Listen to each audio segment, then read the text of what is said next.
लिखा था ना कर अच्छे पर लिखा है गोमती पर कितना हरा नवा मीना हमिया काटिया काट के और बोलना कर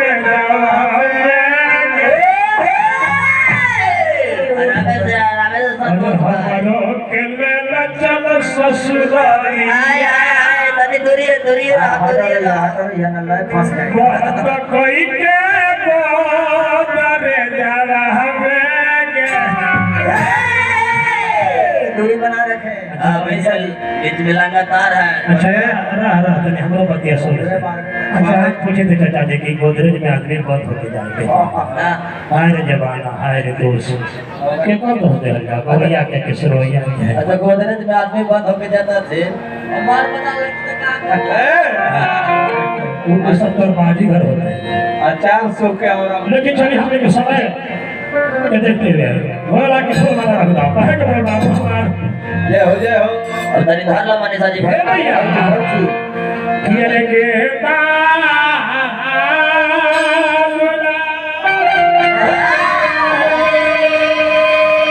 फुलवा भावनु मनवा हो कि फुलवा भावनु मनवा हो किया हो मैया काहे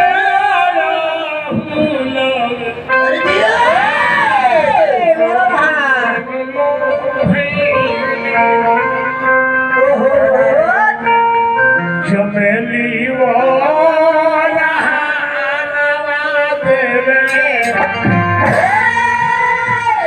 क्या बात है ब्याह से बने फायदा हो भाई फूल तो बहुत देखने विकास बाबू गेंदा गुलाब चंपा चमेली की वही किरकिरा रानी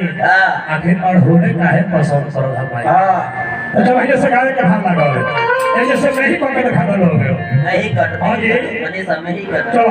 कि गेंदा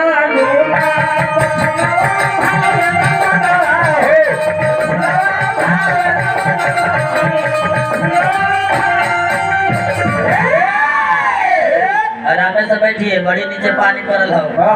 निकलते तो टपका के भाग जतो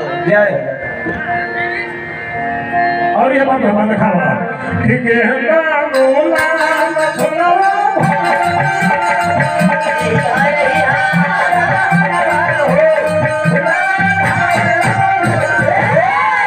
हटा हटा चाचा हटा ना तो हवा लग जाए साइड हो कि हो मैया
तो कहे कहे बाबू हमारा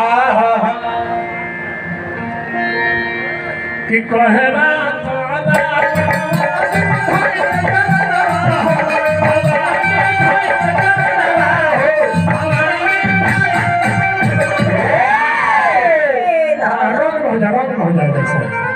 हाँ जी राम है हाँ हाँ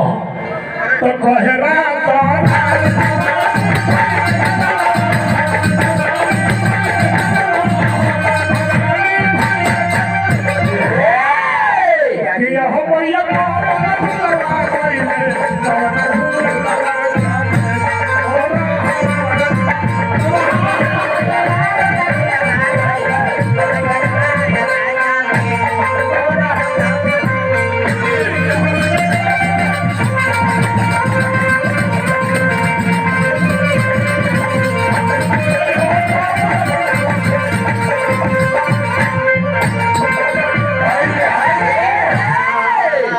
चलो लाग जाए से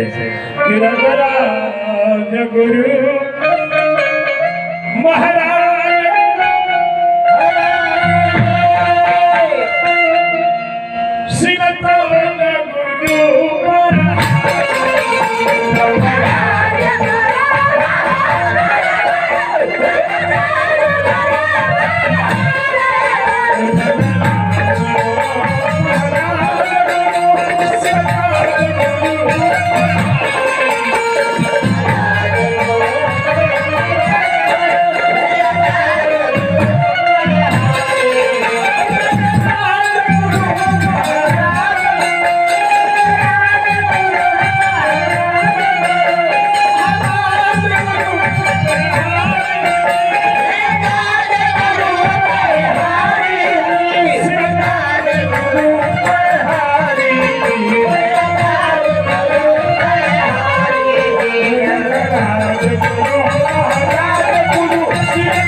आए को दल से सेवा के हल्ला फिर मिला